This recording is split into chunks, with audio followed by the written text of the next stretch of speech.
আসসালামু আলাইকুম, কেমন আছো সবাই আপুরা ভাইয়ারা? এই তো দেখো না, আজকে আমি খুব হালকা খাবার দাবার রান্না করব, সাধারণ সিম্পল। এগুলা নিয়েই তোমাদের সামনে হাজির হয়ে গেলাম। তো এই তো সব কিছু আমি কুটে বেটে রেডি করে নিছি। এখন আমি চলে আসছি চুলায়। চুলায় আগুনটা জ্বেলে তার মধ্যে আমি দিয়ে দিলাম অল্পখানি তেল। আর ভাত আমি আগেই রান্না করে ফেলছিলাম আর ডালটা সিদ্ধ করে রাখছি। তো এই তো আমি পেঁয়াজ কুচি, তার মধ্যে দিয়ে দিলাম মরিচ ফাঁকি আর হলুদ ফাঁকি।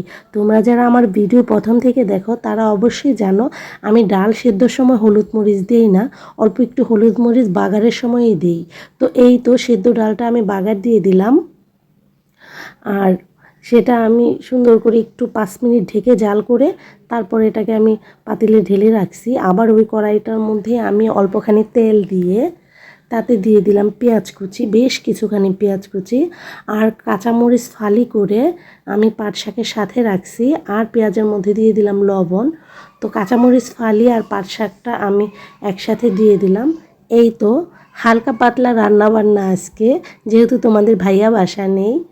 তো এই দুটো হলে, ডাল আর পাট শাক হলে আমার আর কিছুই লাগে না। কিন্তু কি আর করা, ছেলে ছেলে তো আর পাট শাক আর ডাল খাবে না। যারা ভিডিও দেখো, যারা আমার প্রথম থেকে আমার সাথে আসো, তারা তো জানো আপুরা ভাইয়ারা যে আমি প্রতিদিন অল্প একটু মাংস রান্না করি। কারণ আমরা গরিব মানুষ, আমরা তো আর প্রতিদিন এত এত মাংস রান্না করতে পারবো না।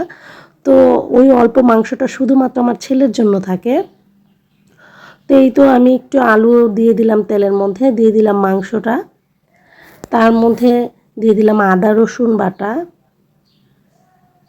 মরিচ ফাঁকি, হলুদ ফাঁকি, আর দেবো একটু প্যাকেট মশলা, লবণও দিয়ে দিলাম আমি। আসলে আপুরা ভাইয়ারা আজকে তোমাদের ভাইয়া বাসায় নেই, আমি আর আমার ছেলে বাসায়, তাই খুবই সিম্পল অল্প রান্না বান্না। মানে এত কিছুর দরকারও হয় না, এই দুজন মানুষের রান্না, তাই অল্প অল্প রান্না। তোমরা আবার বলো না যে আপু তুমি এত অল্প অল্প রান্না করো কেন। আসলে খাবার তো মানুষই না, আর আমরা প্রতিবেলা রান্না করি। এটা শুধু দুপুরের রান্না, রাতেরটা রাতে রান্না করবো আর সকালেরটা তো সকালেই রান্না হয়।